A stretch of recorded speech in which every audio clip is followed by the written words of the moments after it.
Qiz bola eshigidan kirgan har bir ishida erining roziligini kutadi. Qizning eng katta armoni uchun mazali taomlar pishirib, iliq qo'llariga tutqazishni orzu qiladi. Ammo u ovqatni o'z uyida tayyorlaydi-yu, onasining dasturxoniga qo'ya olmaydi. Yuragi borsa ham oyoqlari bora olmaydi. Onasi kasal bo'lsa, qizning ko'ngli hech narsadan huzur topmaydi. Bolalarining kulgusi ham, dunyoning chiroyi ham unga bir fursat yengillik bermaydi.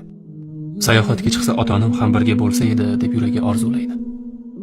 Ota-onasining biror narsaga muhtojligini biladi. Yuragi cho'ntagidan chiqarib uzatishni xohlaydi. Lekin ko'pincha erning qo'liga qarab qoladi. Xo'p deydimi deb ichida o'ylab yuradi.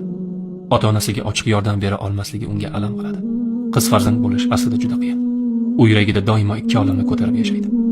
Bir ota-onasiga bo'lgan cheksiz sog'inch va mehr, ikkinchisi erning izmidagi hayot. Eng ko'p sog'inadigan va eng ko'p o'ylaydigan farzand bu qiz farzand.